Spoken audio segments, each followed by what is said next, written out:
Muchas gracias a todas y a todos por acompañarme en esta tarde de octubre y aprovecho la ocasión que me da Rubén para tomar la palabra y decir algo que me importa decir o para decir dos cosas que me importa decir. Cuando recibí en mayo el anuncio de que había recibido este premio, sentí inmediatamente que este premio me excedía, por lo que sabía de él, por la calidad de sus jurados, de quienes otorgan este premio, y también desde luego por la calidad de quienes en las distintas categorías han sido señalados. Eso sentí inmediatamente. Este premio me excede y me sentí abrumado. Y esa sensación no ha dejado de crecer desde entonces. Desde entonces no he dejado de hacerme cada día más consciente de qué importante es este premio, de qué importancia le da a la gente y por tanto no ha dejado de crecer mi sensación de que el premio me excedía. Dicho esto, creo que con el premio a mi trabajo se está señalando la literatura dramática, se está señalando el valor que tiene la escritura teatral, ¿no? Y se me ha elegido a mí como podría haberse elegido a otro autor.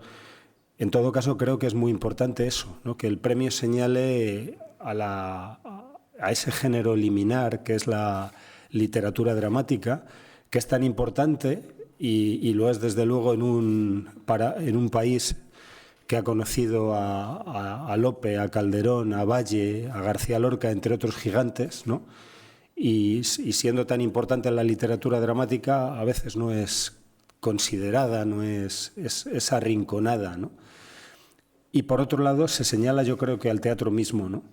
Se señala la importancia, la vitalidad del teatro español en nuestro tiempo.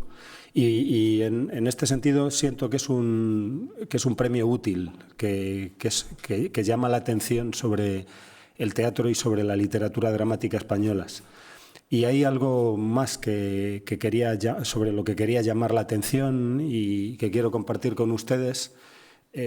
Antes de darles inmediatamente la palabra, cuando se me anunció el premio y se me informó sobre lo que se esperaba de mí durante estos días, me di cuenta de que es un premio para Asturias. Es un premio que Asturias da y que de algún modo Asturias recibe, porque Asturias se convierte en centro de muchas miradas y también, y esto me parece muy importante, porque la gente de Asturias es convocada a compartirlo. Tuve la suerte de asistir ayer a la puesta en escena de La lengua en pedazos en la antigua fábrica de armas y pude conversar luego con espectadores. Esta tarde voy a Gijón y estoy deseando hacerlo para encontrarme con representantes de clubs de lectura, no solo de Asturias, sino de toda España. Voy a compartir también, espero que buenos ratos, con estudiantes de secundaria y con estudiantes de arte dramático. Voy a leer y comentar una obra inédita que se llama La colección en Avilés. Y todo eso me parece maravilloso, me parece muy, muy hermoso que la gente viva el premio y que de algún modo se establezca una conversación. Finalmente, mi deuda hacia Asturias no deja de crecer, ¿no? Para mí Asturias era un lugar bello y afable, pero sucede que en el año 2012, como ustedes quizás sepan, puse por primera vez como director en escena una obra mía y lo hice en Avilés, en un modesto teatro, Los Canapés, porque en la sala de Los Canapés, porque en ese momento estaba cerrado el Palacio Valdés por obras. Y desde entonces Asturias no ha dejado de lanzarme abrazos y señales de cariño. Y siempre me siento y me sentiré en deuda con la gente de esta tierra. Gracias. Muchas gracias, señor Mayorga. Abrimos entonces el turno de preguntas.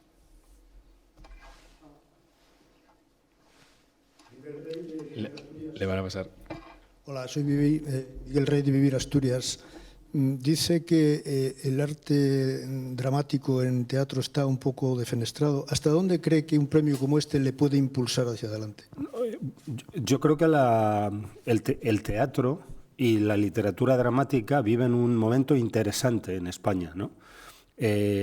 Algo que me alegra es, primero, descubrir que jóvenes con talento están acercándose al teatro y en particular a la autoría teatral porque sienten que la escritura teatral es un buen modo de relacionarse con el mundo y de establecer una conversación con la gente.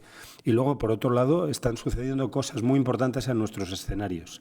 Dicho esto, y es a lo que iba, ¿no? Lo que antes intentaba presentar, es cierto que la literatura dramática suele ser desconsiderada, suele ser muy frecuentemente es excluida de la atención, ¿no? Baste, por ejemplo, echar un vistazo a las recomendaciones que las publicaciones, la prensa hace cada verano de qué se recomienda leer o en Navidad o en San Jordi o en la Feria del Libro y es muy frecuentemente se ignora el texto teatral cuando hay autores vivos tan importantes como José Sánchez Sinisterra, como Josep María Benet como Josep María Miró. Estaba mencionando a Josep María Benet i Gernet, un gran autor catalán al que hemos perdido hace poco, a Lluís Cunillé,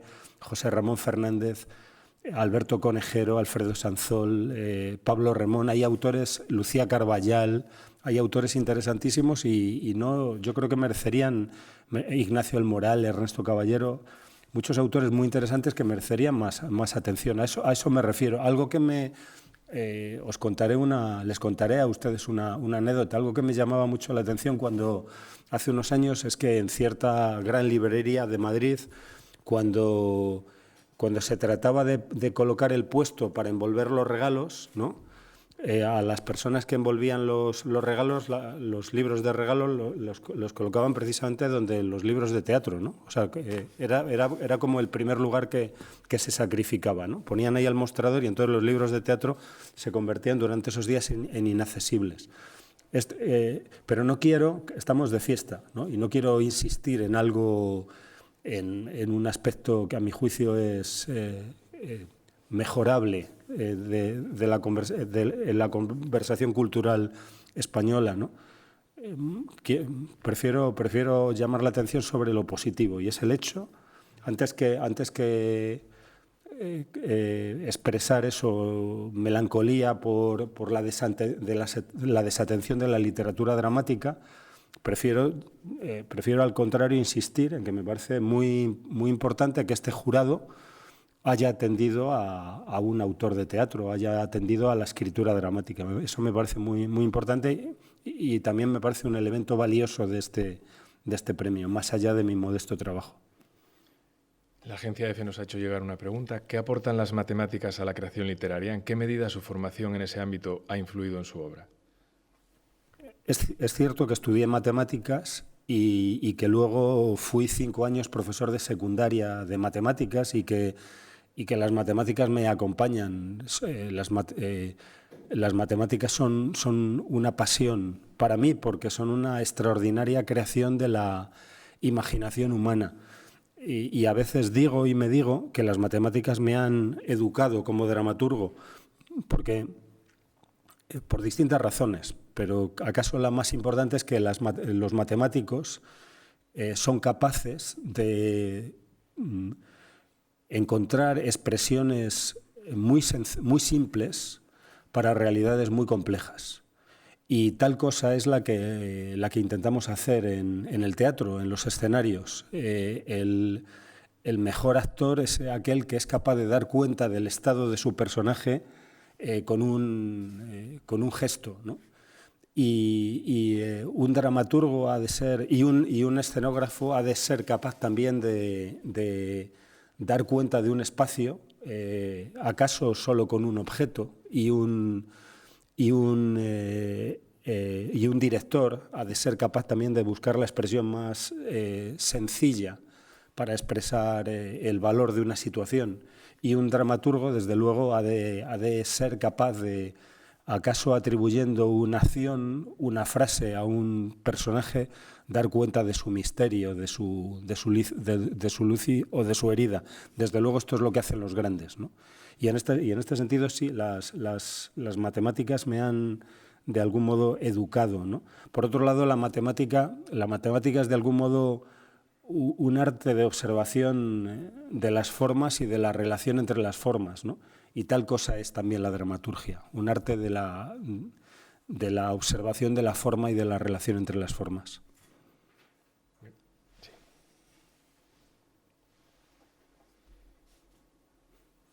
Hola, yo soy Marife del diario El Comercio. Usted sostiene que lo más importante para que la cultura de un país esté en lo más alto es la educación pública. El otro día decía María Pagés que si hubiera danza en las escuelas seguramente el mundo sería mucho más feliz. A mí me gustaría saber qué papel cree usted que deberían jugar las artes escénicas en la educación. Sí, su pregunta, Marife, me sirve para decir algo que yo creo que probablemente compartimos otros muchos que estamos en esta sala, ¿no? Y es que todos debemos estar empeñados en una educación y en una sanidad públicas fuertes, vigorosas. Sobre eso debería haber un consenso, ¿no? Más allá de cualquier posición partidista. Desde luego, el teatro puede... Voy a quitarme el jersey, si me permitís, aunque me quede en manga corta, porque hace más calor de lo que... no es manga corta. Creía que tenía manga corta debajo. Bueno, decía que después de hacer esa reivindicación del valor, del interés que tiene para todos la educación pública y la sanidad pública, creo que me adhiero a lo que tan sabiamente afirma María Pagés.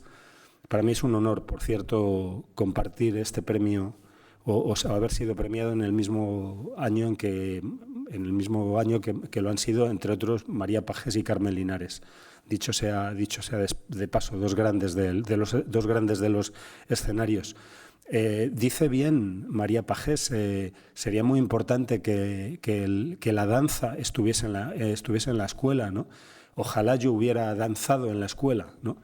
Y quien habla de la danza habla del teatro. Yo creo que el teatro no ha de estar en el margen o en los márgenes de la escuela, sino en su centro mismo. Y podríamos hablar mucho acerca de esto, pero diré, para ser breve, que el teatro mismo es una escuela de libertad y de responsabilidad. Y desde luego es una escuela de conocimiento del otro. Y me explicaré. Cuando un chaval está trabajando en una compañía, por cierto, qué bella palabra, la palabra compañía, y lo diré el viernes, ¿no? Para mí compañía es la más bella de las expresiones de la jerga teatral. Cuando un chaval está en una compañía, comprende que de la calidad de su trabajo depende la calidad del trabajo de los demás.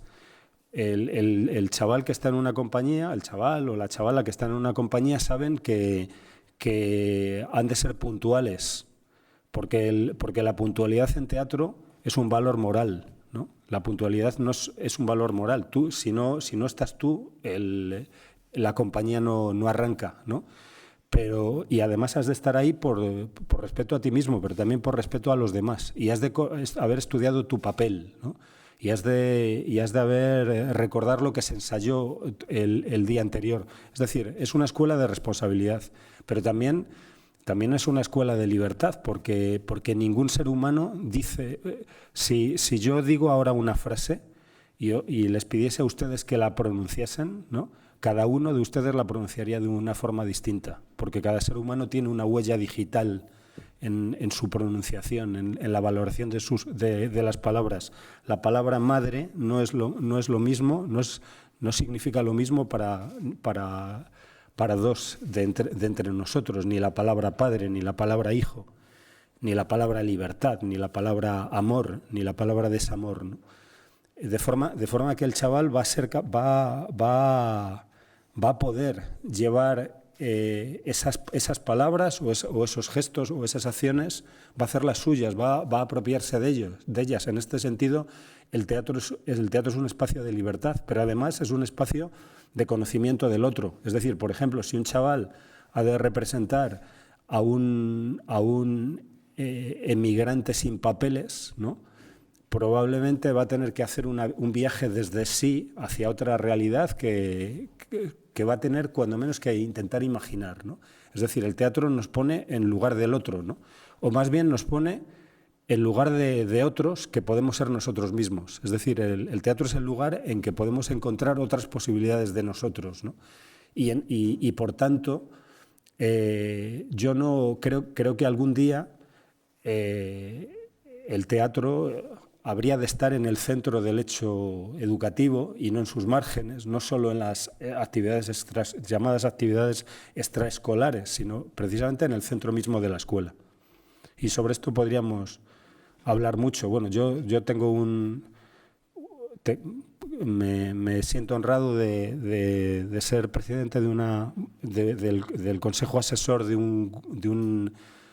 una actividad que se llama LOVA, la ópera como vehículo de aprendizaje, que quizá algunos de ustedes conocen, en que los chavales, y bien pequeños, las clases se constituyen en compañía y los propios chavales eligen sobre qué tratar, ¿no? Y se reparten los oficios y saben y viven con la pasión y con la emoción de que un día, a final de curso, presentarán su trabajo ante un público, ¿no? Y ese tipo de experiencias me hacen confiar en el teatro como un lugar que debería estar, como digo, en el centro de la educación. Gracias. Siguiente pregunta. Buenas tardes. Soy Eduardo Lagarde, del periódico La Nueva España. Yo quería preguntarle cómo va a sobrevivir el teatro, que es una actividad analógica e irrepetible, en un mundo en el que todo está más digitalizado, las relaciones, cada vez hay menos compañía presencial, por así decirlo. Claro, Eduardo. Sí, precisamente por eso, Eduardo, precisamente porque todos tenemos una pantalla en el bolsillo, una pantalla extraordinaria, el teatro nos ofrece una experiencia invencible e imbatible, ¿no? El teatro nos exige salir de casa, salir de nuestro espacio y llegar a un lugar donde nos encontramos con otros y donde nos reímos o lloramos o nos emocionamos o nos indignamos o protestamos con otros, ¿no? El teatro es uno de los... el teatro es uno de los pocos lugares en que nos encontraremos en asamblea, ¿no? Nos encontraremos con la polis, con la ciudad, ¿no? Y luego, por otro lado, es cierto que pareciera que el teatro poco tiene que oponer o poco tiene que ofrecer frente a esos medios tecnológicamente mediados, sin duda extraordinarios, y que por otro lado yo, por supuesto, aprecio y amo, ¿no? Pero sucede que el teatro en su sencillez, en su simplicidad, nos hace una oferta extraordinaria, ¿no? Alguna vez he recordado aquella caracterización que hacía Jorge Luis Borges del teatro como arte en el que una persona finge ser lo que no es, una persona finge ser lo que no es y otra persona finge que se lo cree, ¿no? El teatro como pacto de fingidores. Pero ese pacto de fingidores es extraordinariamente poderoso y no puede ser superado por ejemplo, no puede ser superado por las ficciones que nos ofrecen las plataformas. Porque si yo digo, vale que yo durante un rato voy a ser Segismundo, y ustedes lo aceptan, o alguno de ustedes lo aceptan, y vale que estamos en un castillo polaco, ¿no? Y detrás de mí está un acantilado que da al mar, ¿no? Pues ustedes, si quieren, verán ese acantilado y me verán como príncipe polaco y sabrán que soy un compuesto de hombre y fiera, ¿no? Como quiso Calderón, y eso es extraordinario, ¿no? En el teatro realmente, el teatro es un arca de la experiencia que puede dar cuenta de cualquier historia, de cualquier experiencia, de cualquier emoción, de cualquier imagen, de cualquier vivencia, de cualquier personaje, ¿no? Y eso es importante. Y yo creo que eso no, al contrario, creo que esa es mi experiencia. Cuando estábamos saliendo de los confinamientos, ¿no? Era emocionante ver el reencuentro del espectador con el actor y la gratitud con que el espectador aplaudía el esfuerzo y esa propuesta de complicidad que el actor les ofrecía, ¿no? Yo soy decididamente optimista y creo que el teatro es el arte del futuro. Gracias. Nos queda tiempo para una última pregunta. Gracias. Decía usted que los asturianos disfrutamos los premios y es cierto, perdón, Cristina Huerta de Onda Cero, que los asturianos disfrutamos de los premios y es cierto porque participamos de las actividades. Usted tiene una maratón, incluso con dobletes en días, va a tener encuentros con escolares, también con lectores y con futuros actores. No sé si le llena más responsabilidad el acercarse a los futuros actores que tienen que defender su obra o que podrían defender su obra, o a los lectores que la leen. A mí siempre me resulta un poco extraño el teatro entre la literatura y el que lee y el que lo ve. ¿Cuál de los dos encuentros le apetece a usted más tener con los lectores o con los futuros actores? Y bueno, que lo pase bien con esa maratón que tiene. Muchas gracias. ¿Es usted Cristina? Sí. La verdad es que los 4 encuentros que voy a tener son para mí interesantes, emocionantes, cada uno a su modo. Y cierto que preveo que voy a cansarme, ¿no? Porque bueno, hay una frase de Teresa de Jesús que aparece en La lengua en pedazos que me gusta mucho, que dice: me trae molida tanto andar con gentes, ¿no? A mí también me cansan las ruedas de prensa, no por ustedes, sino porque me cuesta exponerme, ¿no? Y porque soy mucho más tímido de lo que acaso parezco. El otro día salí en cine de barrio y mi padre me dijo, hablando con Alaska, y mi padre me dijo: has hablado bien. Y mi madre me dijo: siempre se te ve inquieto, ¿no? Es lo que me dijo mi madre, porque se fijó probablemente en el modo en mis piernas y en mis manos y demás. Digo, hay una frase de Teresa que es me trae molida tanto andar con gentes, pero hay otra que me gusta todavía más, que es: en la contradicción está la ganancia, ¿no? Que me parece una frase extraordinaria y que de cómo pues también a veces hay que pasar por circunstancias complicadas o simplemente incómodas para que crezca una experiencia rica, ¿no? Siempre que he tenido encuentros de ese tipo en Asturias, por ejemplo el que tuve hace unos meses en el Niemeyer con estudiantes de segundo de bachillerato, fue riquísimo, fue rico para mí. No sé si para ellos, pero para mí desde luego lo fue.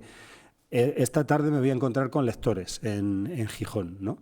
Y debo decir que yo siento una gratitud hacia quienes leen mi teatro y a quienes me dicen que la experiencia de lectura les ha enriquecido en alguna medida. Yo, cuando me preguntaban hace años cuál era mi obra de teatro favorita, yo mencionaba Rey Lear de Shakespeare, que no había visto en escena. Y que luego, años después, participé en una puesta en escena, porque yo hice una traducción y adaptación de de ese texto monumental. Es decir, creo que el lector de teatro, y yo lo fui ya desde mi adolescencia, desde que en aquella colección mítica de RTVE, que seguro que estaba en algunas de sus casas, pues me encontré por entonces la historia de una escalera de Buero, ¿no? Pues creo que el lector puede imaginar su puesta en escena, es decir, ya hay un teatro implícito, hay un fantasma del teatro, de algún modo en el texto, ¿no? El texto teatral ya de suyo tiene de algún modo una vocación, una voluntad de reunión, si es un auténtico texto teatral. Es decir, la literatura dramática es una literatura que busca ya de suyo ser excedida, pide un cuerpo y pide pronunciación y pide tiempo y espacio. De forma que, y sucede que, y no es retórica, yo pienso que el texto sabe cosas que su autor desconoce. Y a menudo me encuentro con lectores que encuentran sentidos en mis piezas que yo no sabía que estaban inscritos en ellas. Mañana tendré 2 encuentros, ¿no? Creo. Uno es con chavales de secundaria con chavales y eso para mí es muy emocionante, porque me parece que es una edad, la edad de los adolescentes, pues me parece que, bueno, todas las edades son maravillosas, pero esa es una edad, es la edad del chico de la última fila y es la edad de quien fue un chico de la última fila y quien ha sido un profesor de secundaria, y me parece maravilloso encontrarse con gentes que parece que están tocando la vida con la yema de los dedos, ¿no? Y precisamente ante ellos hay que tener una muy especial responsabilidad cuando uno elige qué decirles y cómo hablarles, cómo sin incurrir en pastoreos y en demagogias, cómo ser capaces de elevar su aliento y su ánimo y cómo respetarlos, ¿no? Desde luego va a ser muy bonito encontrarse con estudiantes de arte dramático a los que trataré como colegas, como colegas que ya casi son. Las gentes del teatro somos una tribu, ¿no? Y el que una chavala a los 18, 19 años haya elegido que este es su modo de vida, ¿no? Pues es por un lado un gesto valiente y siento que voy a estar ante gente con la que quizá dentro de unos días voy a trabajar, ¿no? Y luego también es muy importante para mí ese encuentro con las gentes del Niemeyer a las que voy a leer fragmentos de esta pieza inédita, y probablemente no solo voy a leer lo consolidado, sino que también voy a presentarles mis dudas acerca por ejemplo, acerca de cómo acabar la obra. Y quizá les presente 2 finales alternativos y no los someteré a votación, pero seguro que hay algún espectador o algún oyente que me podrá dar un buen consejo, una buena sugerencia. O sea que espero con ilusión esos 4 encuentros y otros que puedan aparecer de forma azarosa, porque en cualquier momento puede pasar algo interesante a la vuelta de cualquier esquina.